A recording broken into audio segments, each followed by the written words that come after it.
앞전에는 예수님의 부활에 대해서 전했는데 오늘 예수님의 승천에 대해서 말씀을 나누려고 합니다.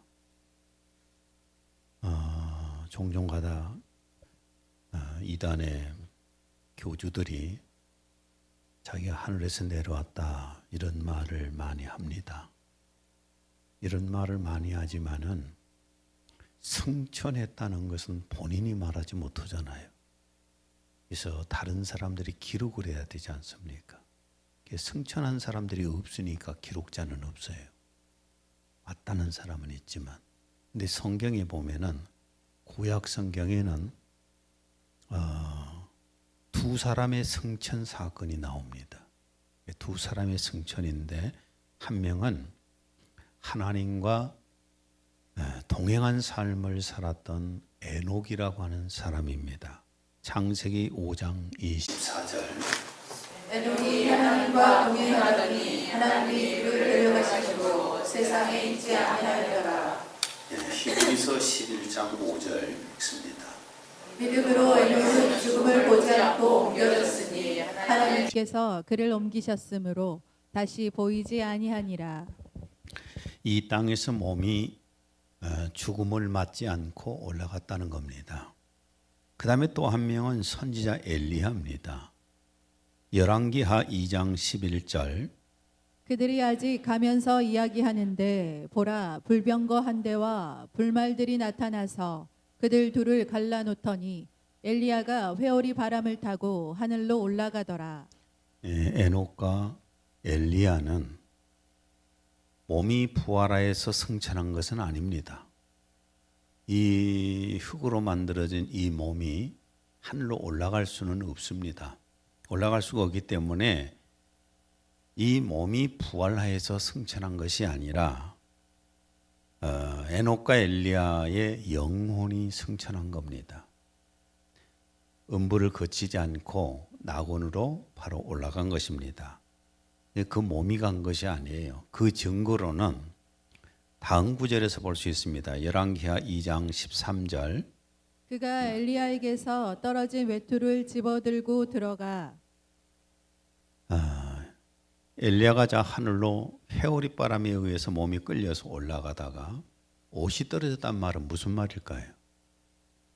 몸이 없어졌다는 얘기잖아요. 옷걸이가 없어졌죠. 이 몸은 흙이죠. 말라가지고 다 이렇게 흩어져 버리고 영혼만 올라갔다는 얘기입니다. 물론 예수님 재림에 오실 때에 신령한 몸으로 부활하겠지만은 그런데 예수님은 인간 최초로 신령한 몸으로 부활을 하셨습니다. 신령한 몸으로 부활하신 후에 살짝 부활했다 하고 가셔본 게 아니라 40일간을 이 땅에서 사람들과 함께 계셨습니다. 고린도전서 15장 4절에서 8절. 장사 되셨다가 성경대로 셋째 날에 다시 살아나셔서 게바에게 보이시고 그 후에 12제자에게와 그 후에는 500명이 넘는 형제들에게 일시에 보이셨는데 그들 중 대부분은 지금도 살아있으나 덜어는 잠들었느니라. 그 후에 야고보에게 보이셨고 그 후에는 모든 사도에게 그리고 맨 마지막에는 달을 채우지 못하고 태어난 자 같은 나에게도 보이셨느니라. 베드로에게도 보여주시고 12제자에게도 2번이나 보여주시고 500여 명이 있는 가운데에서도 또한 그들과 만남을 갖고 야고보에게도 보이고 마지막에는 부활하신 후에 승천하신 후에 다시 오셔서 바울 사도를 만나 주셨다는 겁니다. 그러니까 이 땅에서 부활하셨다고 그래서 살짝 부활했다고 하고 가셔버렸다든지 한 명에만 보여줬다고 한다든지 이런 게 아니라 500명이 넘는 숫자가 부활한 것을 직접 목격을 했고 만져도 봤고 대화도 하고 음식도 같이 먹고 그것도 하루가 아니라 40일 동안 이 땅에서 계시다가 승천에 가셨다는 겁니다. 그러니까 부활을 어떻게 안 믿을 수가 있겠어요. 이 많은 사람이 40일 동안을 목격을 했는데 그리고 주님이 감람산에서 승천을 하셨습니다. 예루살렘 건너편에 있는 올리브산이라고도 하지만은 감람산이라고 우리는 번역이 되어 있죠. 이 감람산에서 혼자 살짝 가신 것도 아니고 한 사람 보는 데서 슬쩍 가신 것도 아니라 수많은 사람들이 지켜보는 현장에서 하늘로 승천해 가셨습니다. 19절을 읽습니다. 주 예수께서 말씀을 마치신 후에 하늘로 올려지사 예, 말씀을 다 하신 다음에 이제 하늘로 승천해 가셨지요. 누가복음 24장 50절의 공동 번역입니다. 예수께서 그들을 베다니아 근처로 데리고 나가셔서 두 손을 들어 축복해 주셨다. 이렇게 축복하시면서 그들을 떠나 하늘로 올라가셨다. 예, 누가복음에는 조금 더 자세하게 기록되어 있잖아요. 예수님께서 여러 가지 말씀도 해 주시고 두 손을 들어서 축복도 해 주시고 그리고 이제 그들을 축복한 다음에 하늘로 올라가셨다. 그런데 사도행전에는 더 자세하게 정말 더 자세하게 기록을 해놓고 있습니다. 예수님의 승천 장면을요. 사도행전 1장 9절에서 11절 주께서 이런 일들을 말씀하신 후에 그들이 보는 데서 위로 들려 올라가시니 구름이 그들의 시야에서 주를 가리더라. 주께서 올라가실 때에 그들이 하늘을 주시하고 있는데 보라 흰 옷을 입은 두 사람이 그들 곁에 서서 말하기를 너희 갈릴리 사람들아 어찌하여 너희는 하늘을 쳐다보고 서 있느냐 너희를 떠나 하늘로 들려 올라가신 이 예수는 너희가 하늘로 가심을 본 그대로 오시리라고 하더라. 예, 예수님이 어디에서 슬쩍 승천해 가셨다. 그것이 아니라 수많은 사람들이 지켜보는 가운데 하늘로 쑥 가셔본 게 아니라 정말 천천히 슬로우 올라가십니다. 이것을 순간 깜빡하고 본 게 아니라 이것을 그 수많은 사람들이 예수님 승천해 가는 모습을 정말 자세하게 계속해서 지켜봤습니다. 저 구름 너머로 가실 때까지. 그 정도로 예수님이 자세하게 자신의 승천을 보여주신 겁니다. 예수님이 부활하시고 승천하신 것을 우리는 의심 없이 받아들여야 하는 겁니다. 오늘 제가 말씀을 전하려고 하는 것은 그럼 이렇게 예수님께서는 수많은 사람들이 보는 가운데 승천해 가셨는데 부활해서 승천해 가셨는데 승천하신 후에 뭘 하실까 하는 겁니다. 하늘로 승천하신 후에 지금 뭐 하고 계실까? 첫째는 하나님의 우편에 앉으셨다고 했습니다. 우선은 예수님이 누구십니까? 본래 하나님이십니다. 요한복음 1장 1절과 18절 태초에 말씀이 계시니라 이 말씀이 하나님과 함께 계셨으니 이 말씀은 곧 하나님이시니라 본래 하나님을 본 사람이 없으되 아버지 품속에 있는 독생하신 하나님이 나타내셨느니라. 천지 창조를 하신 말씀 하나님이 아버지 하나님과 함께 하시던 말씀 하나님이 사람이 되어서 오셨다는 겁니다. 사람의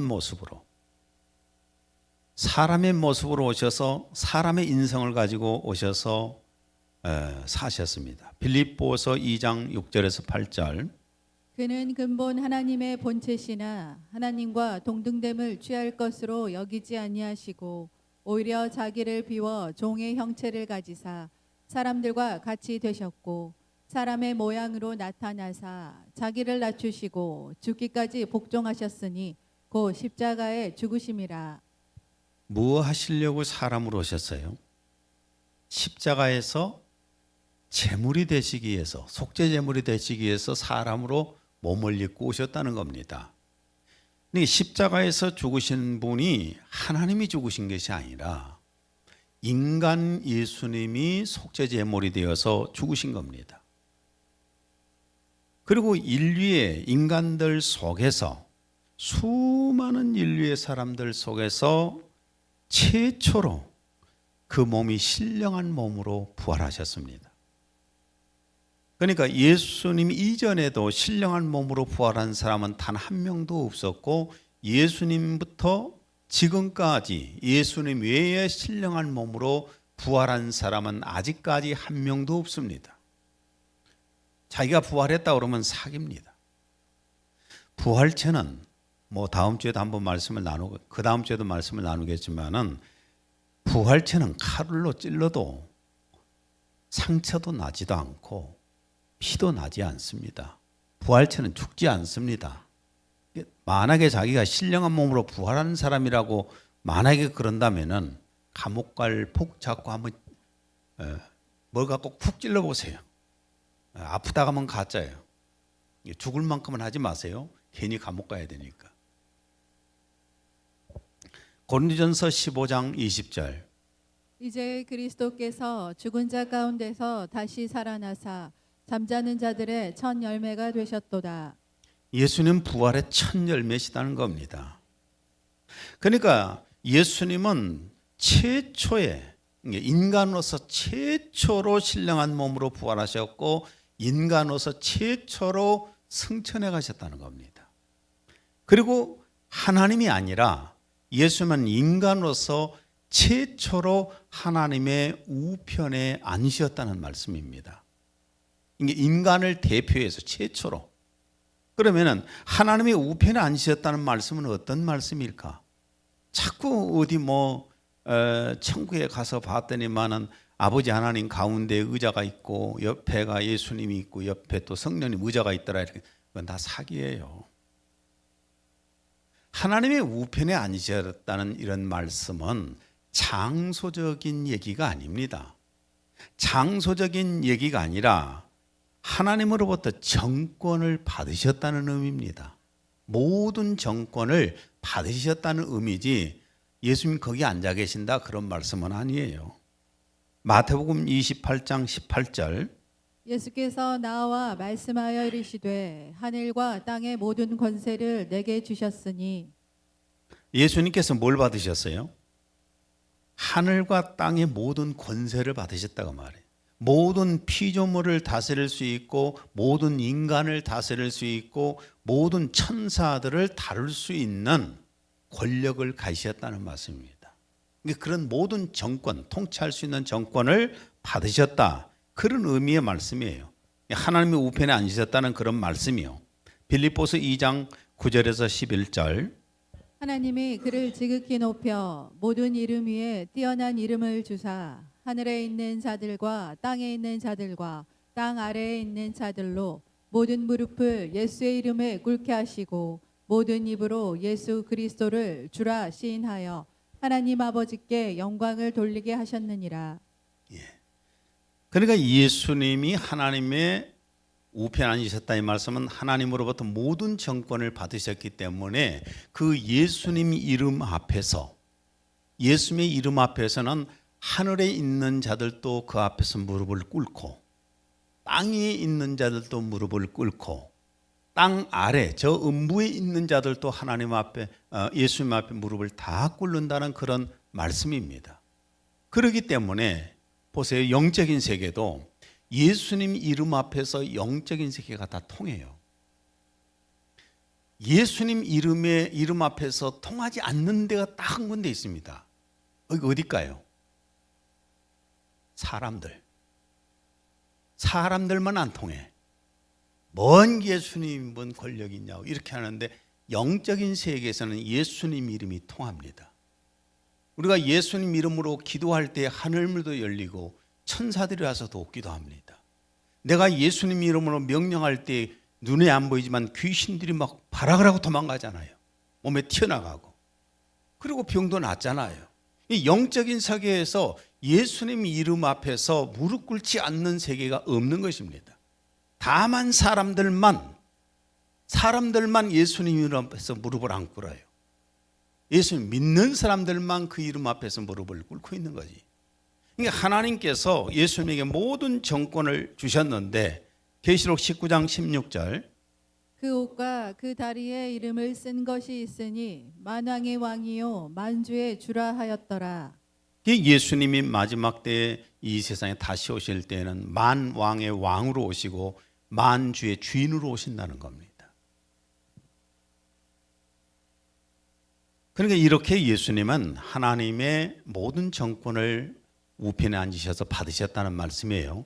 그 다음에 예수님께서 승천하셔서 무엇을 하시는가?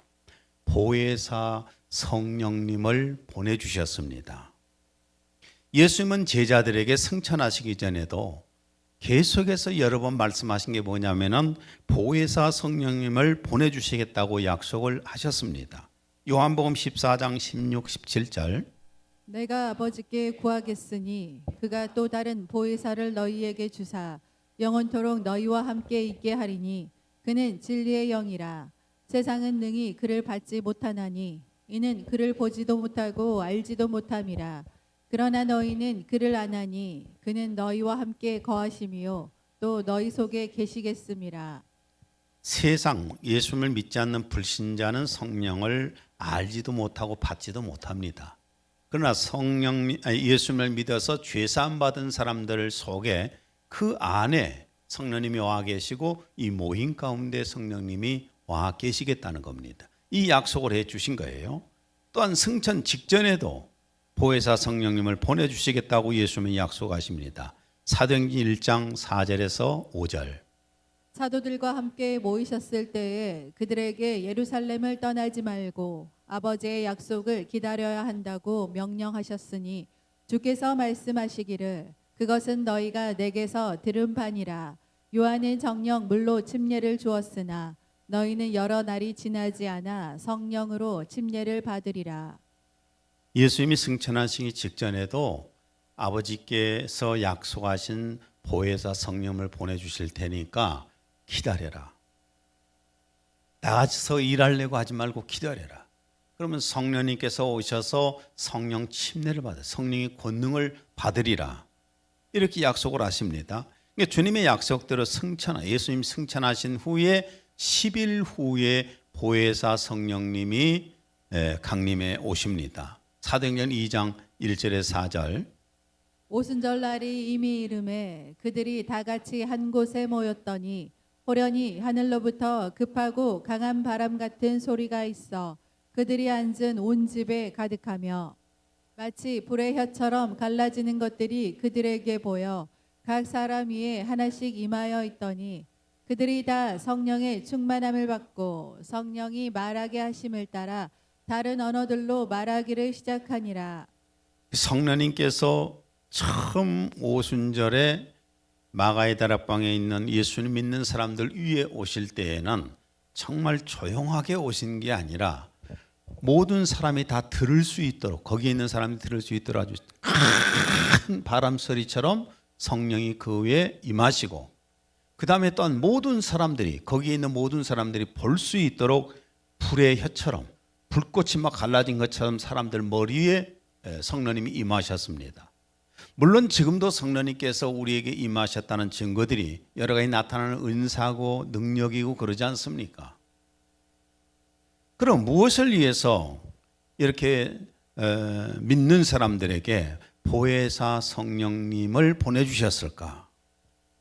하나는 하나님의 자녀들을 불러내어서 구원시키기 위해서 성령님을 보내주신 겁니다. 사도행전 16장 14절 루디아라 하는 한 여자가 말을 듣고 있을 때 주께서 그 마음을 열어 바울의 말을 따르게 하신지라. 사람의 마음을 여는 것도 인간이 열기 어려워요. 성령님께서 그 마음을 놓고 해 주실 때 그 마음에 감동이 오고 그 마음의 문이 열리는 겁니다. 억지로 신앙생활은 사실 못해요. 성령님께서 우리 마음을 열어주셔야 가능해요. 요한복음 3장 5절에서 6절 예수께서 대답하시되 진실로 진실로 내게 이르노니 사람이 물과 성령으로 나지 아니하면 하나님의 나라에 들어갈 수 없느니라. 육으로 난 것은 육이요 영으로 난 것은 영이니. 사람들은 육으로 태어나서 육으로 사는 것만 생각을 하잖아요. 그러나 우리는 영이 존재합니다. 영이 존재하는데 영의 생명을 받을 때 우리는 영이 다시 태어났다, 거듭났다 그렇게 말하는 거예요. 그러니까 영으로 난 것은 영이다. 로마서 8장 16절. 성령이 친히 우리의 영과 더불어 우리가 하나님의 자녀인 것을 증언하시나니 내가 예수 그리스도를 믿어서 하나님의 생명을, 예수님 안에 있는 그 하나님의 생명을 내 안에 있다면은, 내 영 속에 있다면은 거기에는 누가 계시는가? 성령님이 계시는 겁니다. 성령님께서 그 생명과 함께 계시는 겁니다. 하나님의 자녀들을 불러서 구원시키려고 성령님께서 오셨고, 그리고 또 성령님께서 오신 것은 성도들 안에서 성도의 연약함을 도와주시려고 보혜사 성령님이 오셨어요. 성령님은 우리 성도의 영에 함께 계시면서 생명을 잘 자랄 수 있도록 도와주시고 계십니다. 갈라디아서 5장 16절. 너희는 성령을 따라 행하라 그리하면 육체의 욕심을 이루지 아니하리라. 예, 성령님께서 내 안에서 내 영 가운데서 역사해 주시는데 우리는 자꾸 육적인 삶을 살아가려고 그러잖아요. 갈라디아서 5장 22절에 23절. 오직 성령의 열매는 사랑과 희락과 화평과 오래 참음과 자비와 양선과 충성과 온유와 절제니. 성령의 열매는 내 영 가운데 생명이 있고 그 안에 성령님이 오셔서 역사하시게 되면은 그 영에 있는 생명이 내 마음으로 나올 때 내 인격의 변화가 오는 것인데, 그 인격이 사랑과 희락과 화평과 오래 참음과 자비와 양성과 충성과 온유와 절제가 나온다는 겁니다. 예수님 믿고 시간이 흘러가면 흘러갈수록 이런 성품이 나와야 되는데, 예수님 믿고도 전혀 변하지 않고 있다면 옛날 그 성품이 지금 이 성품이라면 본인의 신앙에 문제가 있는 것입니다. 그리고 성령님께서 우리 안에서 어떻게 돕고 계시냐면 우리의 연약함을 도와서 기도해 주십니다. 로마서 8장 26절 27절 공동 번역입니다. 성령께서도 연약한 우리를 도와주십니다. 어떻게 기도해야 할지도 모르는 우리를 대신해서 말로 다할 수 없을 만큼 깊이 탄식하며 하나님께 간구해 주십니다. 이렇게 성령께서도 하나님의 뜻을 따라 성도들을 대신해서 간구해 주십니다. 그리고 마음속까지도 꿰뚫어 보시는 하나님께서 그러한 성령의 생각을 잘 아십니다. 내가 힘들고 지쳐서 도저히 일어날 수가 없는 상황에 주저앉아 있을 때 내게 용기도 주시고 또한 내게 희망도 주시잖아요. 살아갈 수 있는 힘을 그 안에서 성령님께서 주시는 겁니다. 환경은 변하지 않는데, 환경은 그대로인데 갑자기 내 안에 성령님께서 내게 살아갈 희망도 주시고 용기도 주시는 겁니다. 이 성령님이 내 안에 오신 것은 그런 목적이에요. 그 다음에 또 하나는 성령님이 내 안에 오신 것은 내게 권능을 부어주셔서 예수님을 증언하라고 성령님을 보내주신 겁니다. 사도행전 1장 8절. 성령께서 너희에게 임하시면 너희가 능력을 받으리니 그러면 예루살렘과 온 유대와 사마리아와 땅끝까지 이르러 내게 증인이 되리라. 성령님이 내 안에 내 영 가운데 오시면 내 생명이 살아나고, 성령님이 내 위에 능력을 부어주시게 되면, 임재로 인해서 능력을 부어주시게 되면 여러 가지 은사나 능력들이 나타나게 되는 겁니다.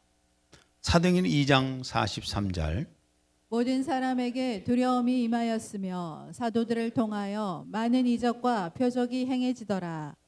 교회에서 이런 이적과 표적들이 나타나지 않는다면 어떻게 하나님이 이 자리에 계시고 이 자리에 예수님이 계신다는 것을 입증할 수 있겠어요?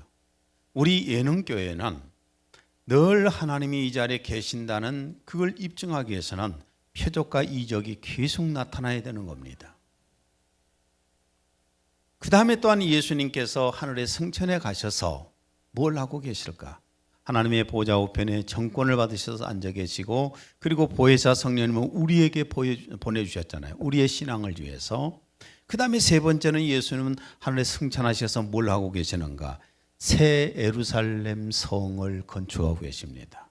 우리를 위해서요. 요한복음 14장 2절에 3절 공동 번역입니다. 내 아버지 집에는 있을 곳이 많다. 그리고 나는 너희가 있을 곳을 마련하러 간다. 만일 거기에 있을 곳이 없다면 내가 이렇게 말하겠느냐? 가서 너희가 있을 곳을 마련하면 다시 와서 너희를 데려다가 내가 있는 곳에 같이 있게 하겠다. 내 아버지 집에는 있을 곳이 많이 있다. 아버지 하나님이 계시는 셋째 하늘에는 있을 곳이 많이 있다. 내가 가서 너희 있을 곳을 마련하면은 다시 와서 너희를 데려다가 내가 있는 곳에 같이 있게 하겠다. 예수님은 지금 하늘에서, 셋째 하늘에서 새 예루살렘을 건축하고 계시는 겁니다.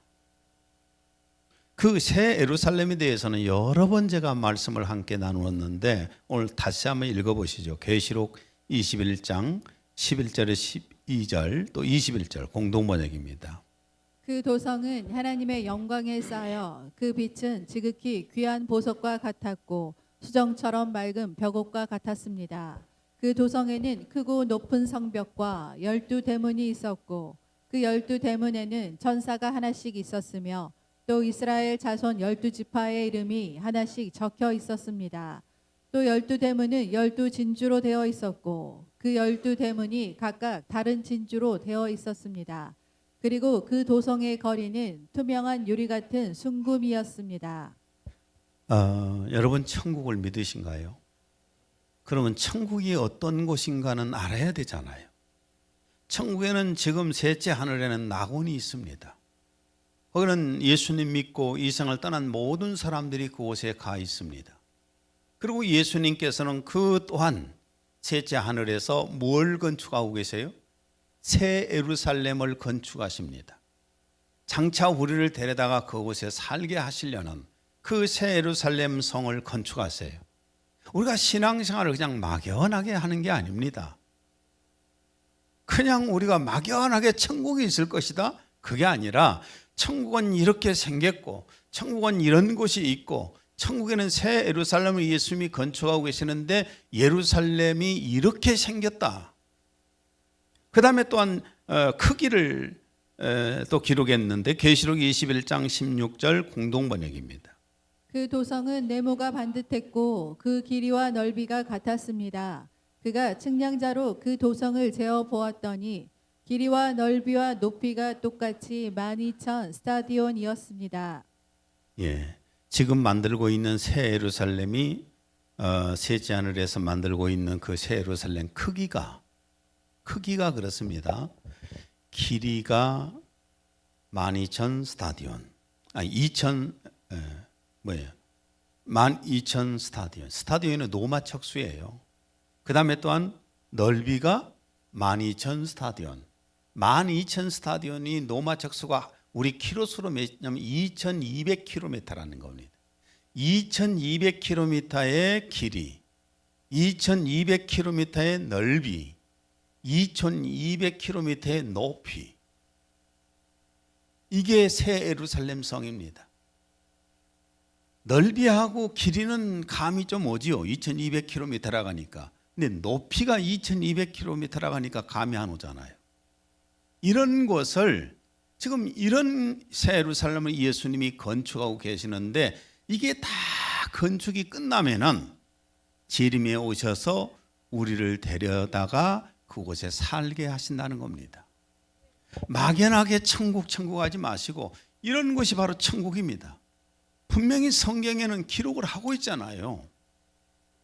막연하게 지옥이 어떤 것이다, 음부가 어떤 것이다, 낙원이 어떤 것이다, 또한 천국 안에 있는 새 예루살렘이 어떤 것이다 정확하게 있는데 막연하게 신앙생활 하지 마세요.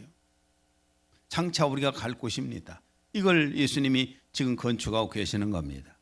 마지막으로 예수님은 승천하셔서 무엇을 하고 계실까? 우리 성도들을 위해서 중보기도 하고 계십니다. 십자가에서 속죄제물이 될 준비를 하시기 위해서 또한 그 중보기도 하셨던 내용이 나오는데 요한복음 17장 6절에서 24절 공동번역입니다. 나는 아버지께서 세상 사람들 가운데서 뽑아 내게 맡겨주신 이 사람들에게 아버지를 분명히 알려주었습니다. 나는 이 사람들을 위하여 간구합니다. 거룩하신 아버지, 나에게 주신 아버지의 이름으로 이 사람들을 지켜주십시오. 악마에게서 지켜주십시오. 이 사람들이 진리를 위하여 몸을 바치는 사람이 되게 하여 주십시오. 아버지의 말씀이 곧 진리입니다. 아버지께서 나에게 맡기신 사람들을 내가 있는 곳에 함께 있게 하여 주시고, 아버지께서 천지 창조 이전부터 나를 사랑하셔서 나에게 주신 그 영광을 그들도 볼 수 있게 하여 주시옵소서. 이 내용이 다 뭐냐면은 예수님의 직 제자들나 또 예수님 제자들 통해서 예수님 믿을 제자들, 지금 우리까지도 참 이 땅에서 하나님 말씀으로 거룩하게 해주시라고, 그리고 아버지의 영광을 볼 수 있도록 천국에 오게 해달라는 그런 중보기도를 하고 계시는 겁니다. 또한 예수님은 십자가에서 자기를 괴롭히는 자들을 위해서 중보기도 하신 내용도 있습니다. 누가복음 23장 34절. 예수께서 이르시되 아버지 저들을 사하여 주옵소서. 자기들이 하는 것을 알지 못함이니이다. 저들의 죄를 용서하여 주십시오. 저들이 영적으로 무지해서 자기들이 하고 있는 일이 무엇인지도 모르고 지금 이렇게 하고 있습니다. 이런 기도를 또 하셨습니다. 그리고 지금 승천하신 후에 저 하늘에서도 하나님의 자녀들이 범죄했을 때 또 중보기도 하십니다. 요한 1서 2장 1절 공동번역입니다. 나는 믿음의 자녀인 여러분이 죄를 짓지 않게 하려고 여러분에게 이 편지를 씁니다. 그러나 혹 누가 죄를 짓더라도 아버지 앞에서 우리를 변호해 주시는 분이 계십니다. 그분은 의로우신 예수 그리스도이십니다. 만약에 고의적으로 죄가 죄인 줄 알면서도 막 고의적으로 계속 죄를 짓는다면은, 반복해서 짓는다면은 이제 대책이 없는 사람입니다. 그러나 우리가 죄가 죄인지도 모르고 약하기 때문에 연약해서 범죄하기도 하고 때로는 어쩌다 실수할 수도 있겠지요. 그렇게 죄를 지었을 때에 예수님께서 아버지 앞에 기도하시는 겁니다. 아버지, 내가 저를 위해서 십자가에서 죽었지 않습니까? 내가 속죄제물이 되었지 않습니까? 용서해 주세요. 이 중보기도를 예수님이 하고 계신다는 겁니다. 여러분, 예수님은 이 세상에 계실 때, 사람으로 계실 때에 모든 우리의 연약한 것을 다 경험해 보신 분이에요. 다 겪어보셨어요. 그래서 우리의 속사정을 너무나 잘 알고 우리의 많은 아픔들도 다 알고 계시는 겁니다. 히브리서 4장 15절 16절 현대어입니다. 우리의 대제사장은 우리가 당하는 이 시련을 몸소 겪으신 분이기 때문에 우리의 연약함을 잘 알고 계십니다. 그러면서도 그분은 단 한 번도 유혹에 빠져 죄를 범하신 일이 없습니다.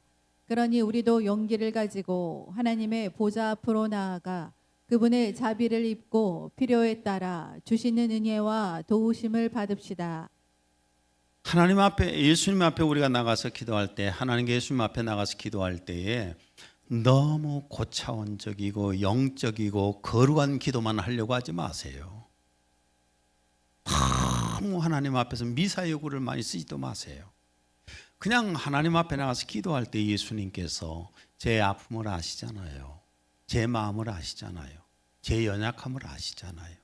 제가 지금 답답해하는 것도 아시잖아요. 주님이 경험해 보셨잖아요. 저를 좀 도와주십시오. 이렇게 기도를 정말 솔직하게 기도하는 것을 주님이 기뻐하십니다. 제 첫 번째 그 목회지가 만제도라는 것은 잘 아실 겁니다. 그야말로 절에고도 만제도지 않습니까? 섬 전체가 45가구입니다. 뭐 지금은 몇 개 안 되겠지만은, 그리고 성인들이 한 80명, 섬 전체 인구가 한 80명, 아기들이 한 20 몇 명 정도 되었었습니다. 그런 섬으로 제가 갔는데 화려한 도시에서 도시 생활을 하다가 자전거 도로도 없는 그 섬에 갔을 때 얼마나 답답하고 고통스러웠겠어요. 정말 견딜 수 없는 이 고통 속에서요, 한 발짝 어디 가서 어디 돌아다닐 데도 없잖아요. 하도 작으니까, 작은 섬. 그래서 일주일 중에 며칠은 만제도 뒷산에 올라가서 텐트 치고 등대 밑에서 거기서 기도를 했어요. 기도를 하면서 정말 그 망망대해 보고 있는데 얼마나 기가 막혀요. 거기서 기도하다가 하나님께 기도하다가 이런 기도를 많이 했어요. 하나님 아버지, 이게 뭡니까? 도시에서 그렇게 화려하게 살던 저를 끌어다가 이 한 발짝 어디 갈 데도 없고 그런 이 만제도에다가 처박아 놓고 있으니 도대체 제가 여기서 뭘 하란 말입니까? 나이 30살에. 예수님, 생각해 보십시오. 여기서 제가 어떻게 뭘 하란 말입니까? 전도하려고 해도 사람들도 별로 없지. 어디 여행을 한번 해볼 수도 없지. TV도 안 나와서 TV도 못 보지. 라디오도 잘 안 잡혀요. 이런 곳에 제가 뭘 하란 말입니까? 하고 답답해서 있을 때에 주님께서 환상 가운데 저를 만나 주셨어요. 몇 번 말씀드렸지만은 마태복음 5장 13절에 14절. 너희는 세상의 소금이니 소금이 만일 그 맛을 잃으면 무엇으로 짜게 하리요? 후에는 아무 쓸데없어 다만 밖에 버려져 사람에게 밟힐 뿐이니라. 너희는 세상의 빛이라. 환상 가운데 오셔서 성경을 쫙 펴가지고 이 구절을 보여주시는데 손가락으로 제가 계속 짚어갔어요. 이걸 딱 제가 말씀을 받고 나서 이게 내 사명이구나. 내가 이 사명인데 내가 어디에 있든지 이 사명은 지키면서 이 사명을 따라 살아야 되겠구나. 그때부터 섬생활이요. 그 지겹던 성생활이 너무 좋아졌어요. 막 행복해졌어. 그래서 도시로 안 나가고 섬으로 나는 이제 목회를 다음 목회지도 가겠다고 이렇게 하면서 열심히 있었는데 또 하나님께서는 도시로 보내시잖아요. 그래서 늘 저는 그럽니다. 내가 지금까지 목회해 오면서 하나님하고 저하고 한 번도 맞은 적이 없다. 싸이 맞은 적이 없어요. 나는 동하면 주님은 서, 내가 서하면 주님은 동. 내가 도시 그랬더니 섬으로 끌고 가셔서 거기서 그렇게 고통스럽게 만드시고 이제는 섬 생활이 너무나 좋습니다. 여기가 좋사오니 했더니 이제 도시로 끌고 나오시고. 그래서 처음 이 교회를 또 개척했을 때도 그랬습니다. 주님이 얼마나 섬세하게 도와주시는가를 지금 말씀드리려고 그런 겁니다. 개척하기 한 후에 얼마 안 됐을 때인데 오갈 데가 없는 한 나이 드신 전도사님이 계셨어요.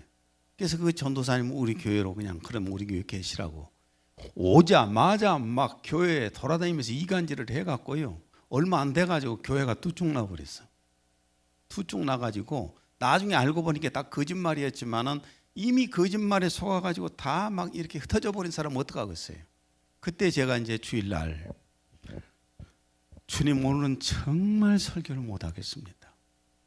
내가 너무 지쳐가지고 제가 어떻게 설교를 합니까? 제 아내한테도 그런 얘기를 저런 얘기를 내가 하고 교회를 가서 주일날 설교하려고 그때는 단상이 이쪽에 엎드려서 이렇게 기도하는데 주님께서 큰 손, 그 큰 손으로 저를 쭉 밀고 계시는 거예요. 이 환상을 제가 딱 보고 나서 얼마나 힘있게 설교를 했더니 제 아내가 집에 갔더니 오늘 설교도 못한다고 하더니 왜 이렇게 힘있게 설교를 했냐. 그래서 주님이 나에게 이런 환상을 보여주셨어요. 그랬더니 또 제 아내가 주님 앞에 하는 말이 왜 저는 안 보여주십니까? 저도 힘든데. 그렇게 하나님 앞에 기도했는데 주님이 음성을 들려주셨대요. 그건 제가 들은 게 아니고 제 아내가 들었는데 너는 네 남편이 힘내면 너도 힘내지 않느냐. 그런 음성을 들려주셨다고 그래요. 제가 무슨 말씀을 드리려고 그런 줄 아십니까? 우리가 연약하잖아요. 힘들잖아요. 지치잖아요.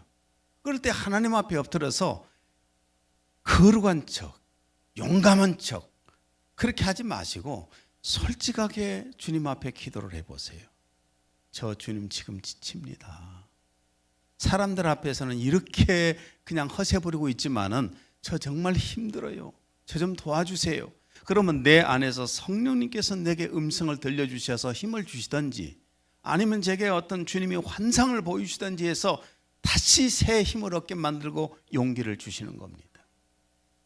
오늘 제가 말씀을 드렸습니다. 예수님이 승천해 가셨는데 승천하셔서 하나님의 우편에 앉으셔서 모든 것의 정권을 받으셨고 보혜사 성령님을 우리에게 보내주셨고 새 예루살렘 성을 지금 건축하고 계십니다. 그리고 우리를 위해서 중보기도 하십니다. 내가 지칠 때 나를 위해서 기도하고 계시고 내가 범죄했을 때 하나님 앞에 내가 그를 위해서 십자가에 죽었지 않습니까? 하면서 지금도 우리를 위해서 중보기도 한다는 사실을 믿고 늘 주님을 사랑하는 마음으로 사시기를 바랍니다. 아버지 하나님, 오늘도 이렇게 주님의 말씀을 함께 나눴습니다. 예수님께서 부활하시고 승천해 가셔서 이렇게 하늘에서 일하고 계시는 모습을 함께 나누었습니다. 특별히 우리를 위해서 중보하신다는 것 너무나 감사합니다. 힘들고 지치고 공고할 때가 많습니다. 그때마다 주님이 우리의 마음도 위로해 주시고 여러 가지로 역사하셔서 힘있게 살게 해주시니 감사합니다. 예수님 이름으로 기도했습니다. 아멘.